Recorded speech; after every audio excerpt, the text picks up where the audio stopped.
Hello, beautiful souls. Welcome to the Resilience Resourcing Podcast. This is a connection space where badass women share their real on their way to resilience. Each week, I have the pleasure of spotlighting women dominating in a diverse landscape of fields ranging from performance neurotraining to film and all in between. You will get to know the unique qualities these women each carry and how connecting with these empowering women's stories bring about camaraderie and in turn empower you towards your unique dreams and goals.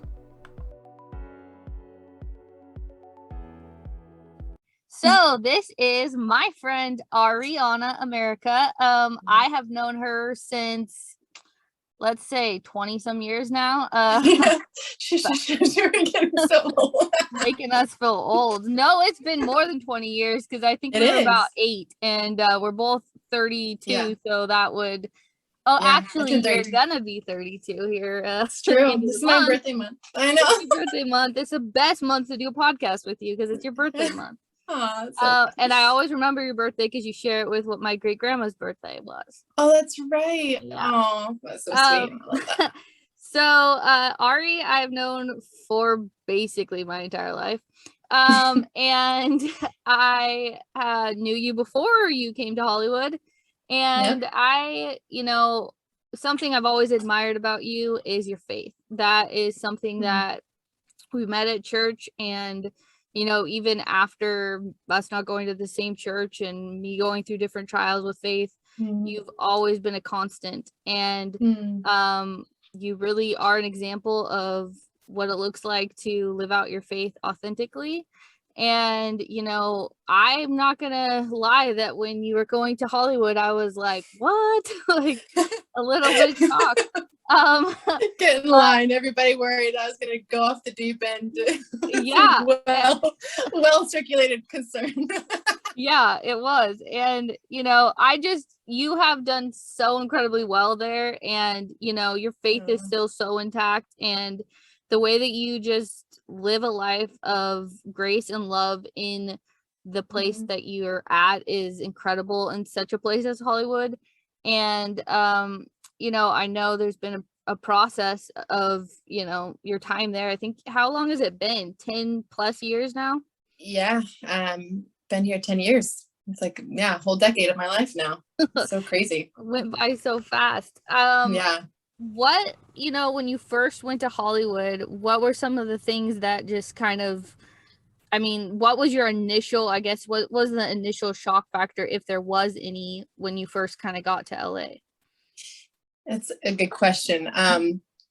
So I wanted to come to LA ever since I was a little girl. I was probably like 10 years old, and one of my best friends and I, we would like write scripts and talk about moving to LA and becoming actors when we were older, mostly because I felt like there was not very many role models for girls that were my age. Like all of my friends were really, trying to be and emanate these different celebrities that I like, who was it back in the day? Britney Spears and Christina Aguilera and like all these girls that I felt like, and Lindsay Lohan's and all these things where I was like, I don't really feel like these should be probably girls that we're looking up to. I don't know. I was really mature for my age. I was like, I need to be a role model for. So when I grew up, that's what I wanted to be. I love the confidence that you had since you were super young. It's amazing. Known me that long, so it's so true. It's so funny. Luckily you've put up with me. I'm just like, that's just I think it's my dad. My dad and both my parents really tried to integrate a lot of confidence and self-assurance, but really again, our faith played a huge role. And just like, if my dad was always telling us like, you guys are beautiful and you guys are special and you're one of a kind and like you're unique, and he's like, so he's like, you're world changers, you guys have to be world changers. So it's definitely put a lot of pressure on me, and that's part of my story where I was like, okay, all right, Dad. I love your dad. Your dad's always been somebody, he's like an empowering individual, like just by the way he really 100%. He just goes right after everybody's like mission, calling, like your identity, like let's just so he's always been about that. And it definitely the negative side of those kinds of things where it's all, of course, it's like it's hopefully like it's got the best intentions, but the human side of me definitely wanted to take that in the perfectionist role. And that's kind of a part of my story, but some of it spared me. But to answer your question, like what was kind of the shock when I came to LA? Like I obviously came from pretty solid, semi-sheltered in a very kind of controlled way of like, okay, this is the evils that are out there, if you will, and these are what people may try to do or try to sell you. And there was a lot of prep in my heart about, okay, like what are some things that are being sold to the world? Like, is it beauty? Is it your success? Is it your career? Is it how much money you make? Is it, where you live and your zip code, whatever it is. And so I was pretty prepared for that kind of stuff. I wasn't super shocked about what I was going to see necessarily, but I think I was more surprised at how it creeps up on you, just the culture of needing to be enough. And I didn't think I because I wasn't anybody for a long time. I was just barely starting my career and like came from a music Bible school background and trying to, and I remember I was working at the Cheesecake Factory because I came from school and that's where I was kind of making my way through school. And I worked at the Cheesecake Factory in Beverly Hills when I first moved to LA to make money. I was like, okay, I'm going to, try and make this career happen while I'm paying my bills at the Cheesecake Factory. And honestly, I remember thinking like, it was funny because they had heard that I came from Bible school because it was on my resume. So, and I had kind of come to be a part of this church as well and like be a worship pastor. And so everyone's like, you're a pastor? You're a pastor? You don't look like a pastor. so yeah, because most people see pastors, especially people who aren't part of churches, I think they honestly see pastors as men on pedestals and not totally. I wasn't a man and I didn't really dress like a pastor. So I was like, I wasn't totally, so I remember going to like clubs and stuff and being invited to these parties, and I remember it was more of a chore to kind of go to these things because I was like, this is my mission field.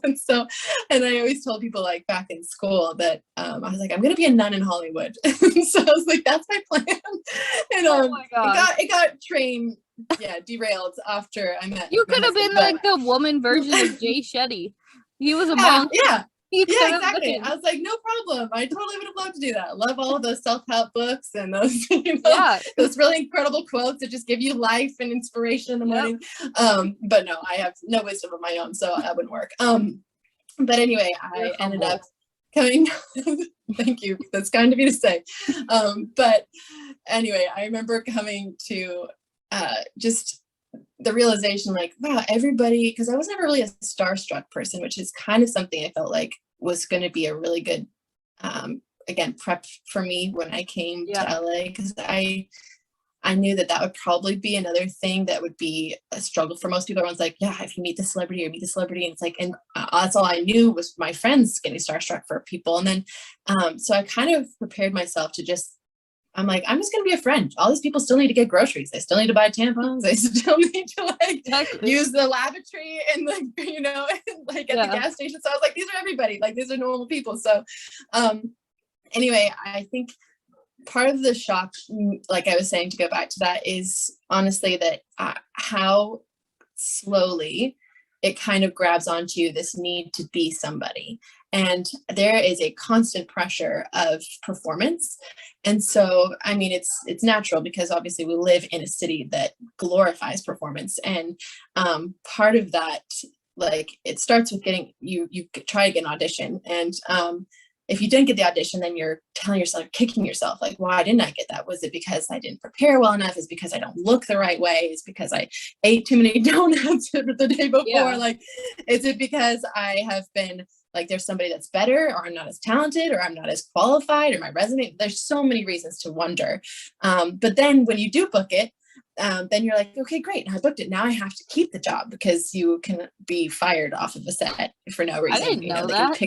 Oh yeah. You can literally be at table reads. And I know people that have been at a table read and then they they got cut from the movie because they brought somebody else in, and then, or they were actually on set, filmed their scene, and then it got cut from the show. See, that's so stressful because it's like the stress to get it and then the stress to see it. That's like a lot more stress than I would have thought. Yeah. I mean, there is no other industry that I can even think of, maybe in politics, where you have all of this pressure to get the job, and there's so much rejection along the way, and people have so much scrutiny and criticism for you the whole time. But for this job, it's like literally you're rejected on the daily. Like you can submit for 50 different jobs and auditions, and they're like, okay, great. Oh, sorry, your hair's too long, or your eyes are too big. Like literally somebody was like, oh, sorry, your eyes are too distracting because they're too big and blue. I was like, great, they pick you apart in every single thing you apply for. Luckily, they don't always tell you why, but then that also can be its own trauma in its own way because you don't know why you didn't get it. You're guessing what's wrong with you. Yeah, but you also get really good at just letting go. I would have to say a lot of actors, if you meet them, they're either constantly turmoiling about like not being good enough, or they just have gotten really good at surrender because there's so little we can control. So in a lot of ways, it really kills your ego really early on. It can be a really good thing. It can destroy some people's self-confidence, or it can like just kill your ego, which I think has been helpful for me. That's a positive thing, I think, for anyone, just to be able to kill the ego. Yeah, no, true. It's a total mind game, you know what? So it's been, but so the rejection is real there. And I think that's been, again, even so the positive is your ego has to die. And then the negative is you have to live with the idea that, okay, you might not be people's first choice most of the time. It's like, that's difficult. So yeah. And so, but yeah, so some of the things that have come into my own psyche, that's been my own battles and mental wellness, if you will, and practice, is the idea of recognizing, okay, my worth does not come from my achievements, and which is difficult because the city worships and idolizes. We literally give you a golden idol looking thing when you have made Best Picture or Best Actress. And you know, I have friends all over the map in their careers, from like people that have, and I've talked to all these people that are on different shows like Big Bang Theory and Modern Family, and they have lead roles and they're doing really well in their careers. And then we talk about like, how are you doing and what's happening next, and how are you feeling about what's next? And, or like my friend who is on Filthy Rich, or I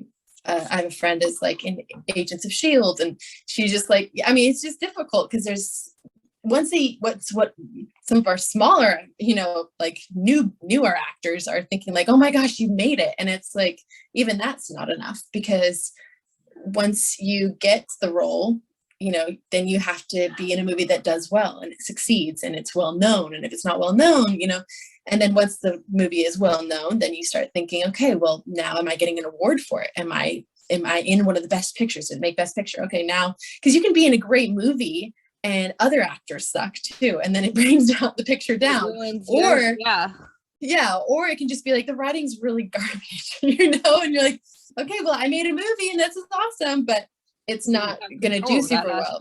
Yeah, exactly. Or it doesn't get bought by a bigger network, and so it doesn't get seen by as many people. And so yeah, you definitely have to not measure yourself by your successes. And I had to learn that really early on, and I think that was something that was a real fight for me, of just feeling like I have to prove to people why I'm here. Like I have to prove that I can make it. And like every other day you want to quit because there's so much rejection, or it's just, you know, you have highs and you love your job and life is amazing when you're on set. And then when you're not on set, everyone's like, so what are you doing? You're like, nothing. I don't know. I'm trying and trying and trying. And it's like, yeah. I mean, I've even heard that from, you know, so many actors that have made it really big, and they talk about, you know, in how much rejection they dealt with in the beginning, and for how long, like years and years and years of it. And, you know, their family making fun of them, or people, you know, saying like, you know, what are you actually doing with your life?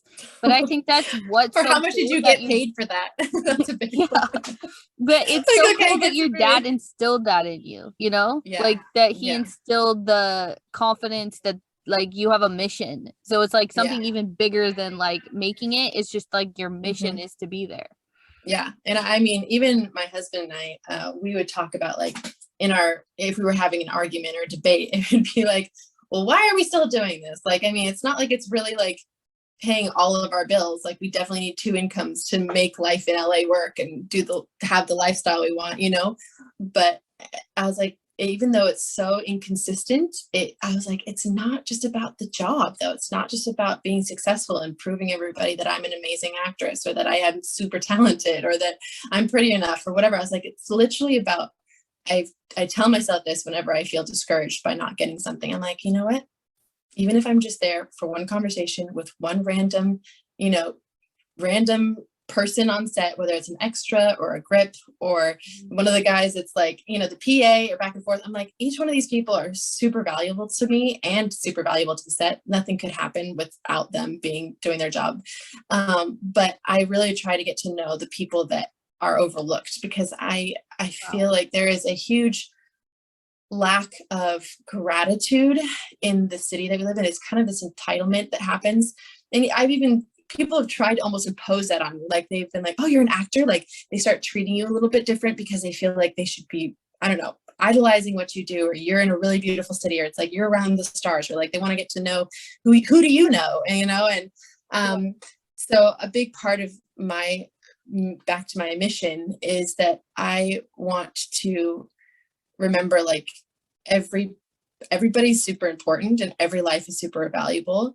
And I'm like, I'm just here to be a professional friend. I'm like my job is not really, luckily I feel like God has given me giftings and I give him all that credit for that. And definitely like how he raised me in a family of musicians and performers. And we've been acting since we were little kids. But I think it really makes a big difference in knowing like it really is not about how much money I make on this set. And I can get great paychecks and I can get really small paychecks. But it's really more about what are the conversations I'm having and am I making any impact as far as making people feel loved, seen, appreciated and valued.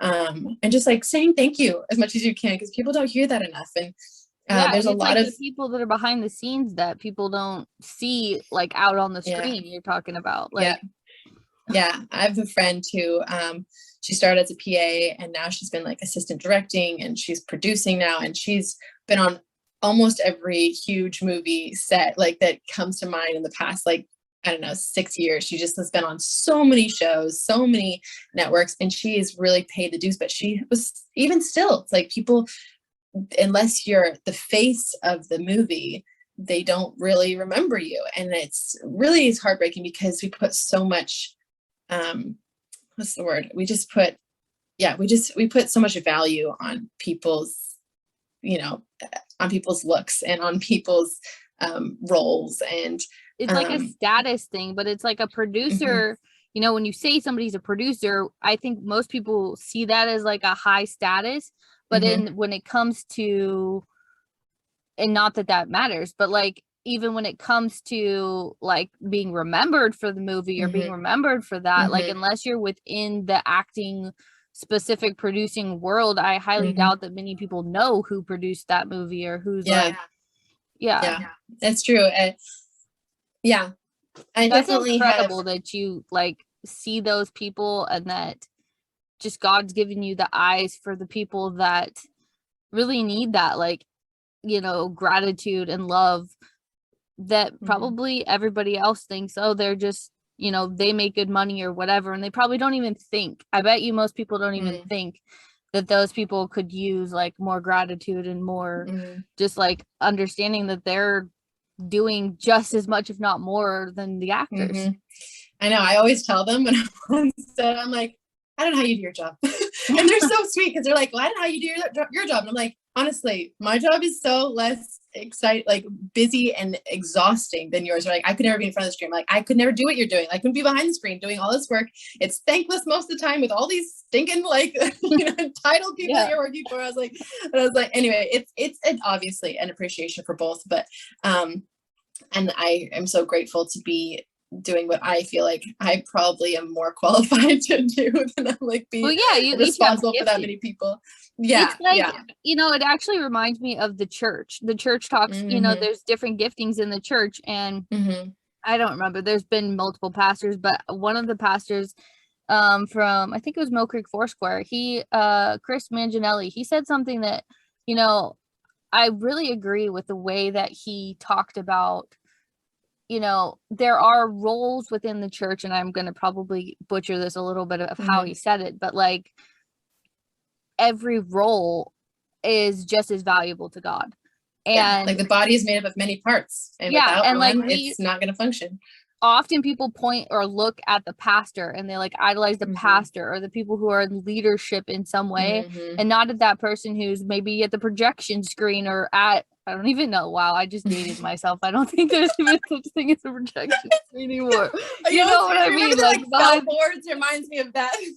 Projection screen and felt boards. That's dating us right there. Yeah, a little bit. Wow. That's hilarious. But like computer, like behind the scenes, or the janitor, or the people, the people who have different roles within the body. We always look at the roles more highly that are like in the spotlight, and I think it's so much God's heart to see the value in every role. It's not just like trying to be a nice person or a good person or pitying people or whatever. Like it's literally just recognizing there's so much value in every single like aspect of acting and of putting and getting movies out there. And I love how you have eyes for things that it just shows that God, you really walk in step with God, because you have eyes for things that it's so easy in that kind of an environment to quickly get picked up by the spotlight. And I'm gonna do a little bit of bragging on you, because I know you're not gonna do it yourself. Please, no. Oh, Holly, we can pass through all that. I'll just tell you. Let me tell you my ugly stories first before you do that. I don't want people to get the wrong idea. I am not a saint, and I'm not an amazing person. I know you're not a saint. You've done well. Is all I'm gonna say is that you've been in some big commercials and big names, but you're not somebody that has ever flaunted that. And that's all I'll say. That's so kind of you. Thank you. That's really sweet of you. I feel really grateful because, again, I think the only reason I can see any of that is because I'm like, you're probably just like me, struggling, feeling like unqualified to be here. Like, I think that's the thing, is every day you're just like, I can't believe I'm here. Like, how could you pick me? And I think that's, again, it's helped me have perspective, because I don't know if it's for good or for bad. Obviously, like I have to tell myself, like, no, God qualified you to be here. He's the one that put you on the set for a reason. So you are talented, art. But I'm like, oftentimes you just don't feel like that, to be honest. You're just like, there are so many other people. Like, you literally sit in a room and you wait, and there's like 30 people that look similar to you. They're like brunettes or blue eyes, and they kind of have similar body shapes. And they were like, I mean, it's so weird. You're so weird. You're just like looking at these kind of almost doppelgangers, and you're like, wow, like, why would they pick me? Yeah. And so, but I think it's been such a good thing for me, because I cannot take credit for anything I've gotten. Like, it's so humbling, because it's almost frustrating sometimes, because I think my humanity and my side wants to be like, like in school, where it's like, well, you get an A+ because you did a good job, you studied well, or in a promotion, you did well at your job, you've excelled, and now we are going to give you a raise. Everything is always rewarded in our culture, in our system of life. And so and maybe some people would see this as just God rewarding me for, I don't know, whatever thing he thinks I did that was faithful. Might not be. I think honestly, it's probably just him being like, oh, I just have a mission for you, and I have a job for you. Like, yes, there's probably more people qualified or have more experience than you, who of course there must be, but it's just, I want you to be on that set. And so then I'm like, oh, wow, like, thank you for choosing me. Yeah, so it's more like that. It's like, for such a time as this. I've heard that saying before, and it's like he gives specific roles for specific times and specific need. And I think, you know, it's just recognizing that he's positioning you in certain ways in certain places with certain skill sets. And you know, I think that humility is a very good thing. And I think it's also amazing that, you know, I think that God can give us callings and give us, you know, excitement and passions in certain directions, and we can have a little bit too much false humility or too much of that, like thinking lower than ourselves to where we don't take that step and trust him. And I think that is a big part of the success that you've had, is the fact that you took that step, that confidence, you know, and you trusted him to go out to LA, even with everybody like, what? Not wanting, not even just the Christian side of things, like people just get eaten alive in Hollywood in a lot of ways. Nobody wants to see someone that they love get pushed around in that kind of a way. But you know, was there any certain instances, you know, that you felt more critique, I guess, in certain arenas, or you felt badly through, I guess? Yeah. Well, I mean, that's probably a regular thing that I have to fight off, of mostly just like, I remember when I came here, I was probably more afraid of what my Christian friends would think, because I know that, I came from a pretty conservative background, and I remember there just being so much kind of shaming around, and even myself, I remember being quite judgmental. And I mean, I have to, you know, fight off judgment all the time about like what's like right and wrong and good and bad and like healthy and unhealthy, and like recognizing like, okay, like everybody's on their own journey is what's really helped me have a lot more grace for just like, it's none of my business, you know. But we could all tell ourselves that more often. That's none of my business.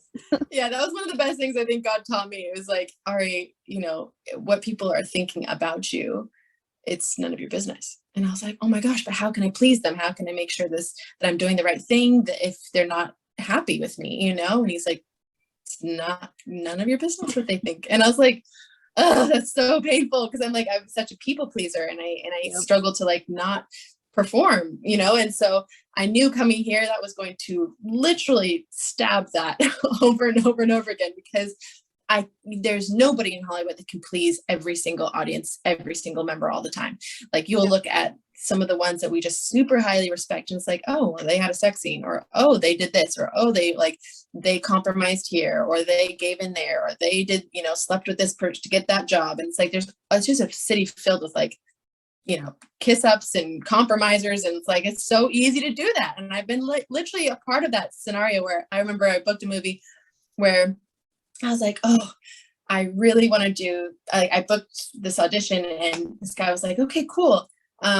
You got the part, but there's going to be like some nudity. And I was like, oh, and some people would say, oh, you didn't compromise. But I was like, no, I compromised because I didn't fully stick up for myself. I kind of weaseled my way out of the role, versus being just able to say, you know, I'm sorry, that kind of goes against my standards. And I don't want to do that.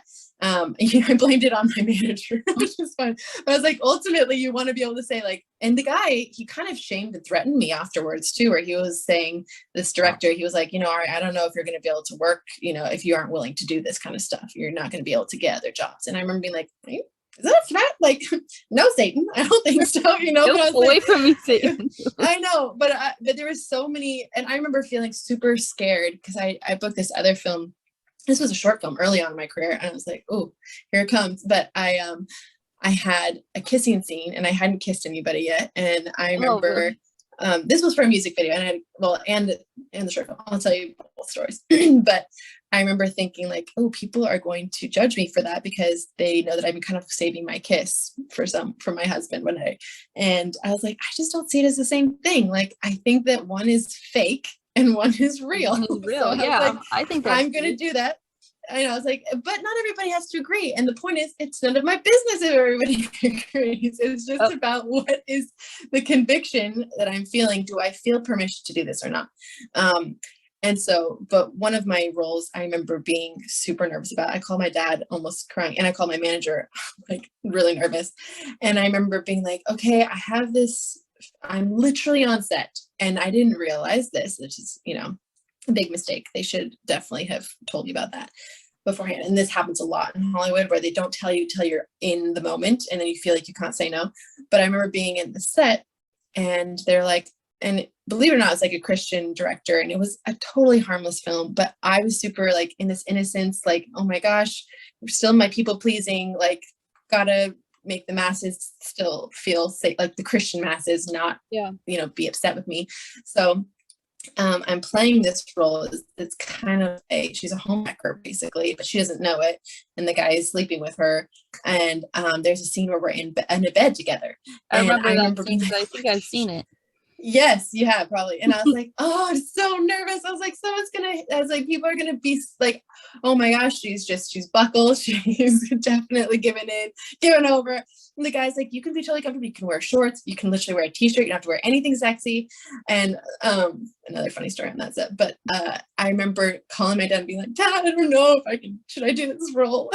He's like, how, do you feel comfortable? Like, are they making you feel uncomfortable? Are you wearing anything that makes you feel uncomfortable? I was like, no, it's kind of professional, but I was really nervous. And then he's like, well, all right, just do what you feel like is right. I can't tell you what's right. And I was like, oh, you're right.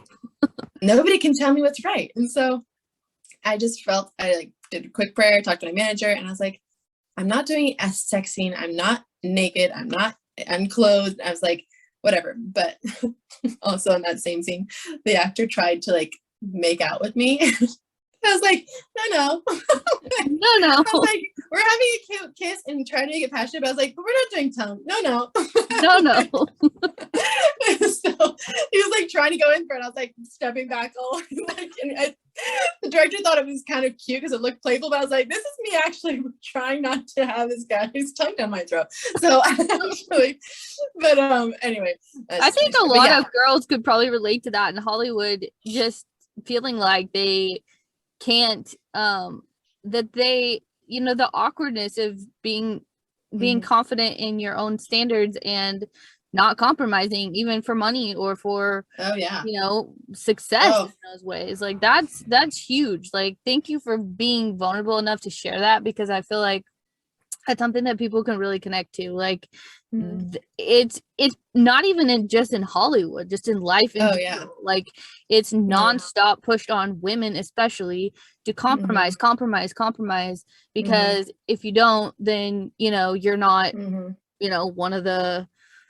you're not acting as the general status quo or public would act, so therefore there must be something wrong with you, or you're not going to be able to get ahead in whatever way. And it's just garbage. And I think it's really beautiful, even the way that your dad said that, of well, I can tell you, because I think it comes to a point of our own personal convictions and having that being able to trust that in itself against what somebody we think within the church is going to think of us, or within a Christian culture or otherwise, just to have that, I think that conviction that we have within ourselves, that relationship with God, I think that holds stronger than what anybody's going to say. It's going to be what carries you through those struggles, to be able to have the confidence to just be like, no, that's something I'm not going to do. No, it's true. And there's just a lot of, like I said, just so much pressure. And I don't think a single actor that you will ever meet will feel like I've arrived, because it's always on to the next thing. You could have a great movie, and then you'll even see these articles, right? These clickbait articles that are all about where are they now and what happened to them, and it's child starred ones especially are kind of sad.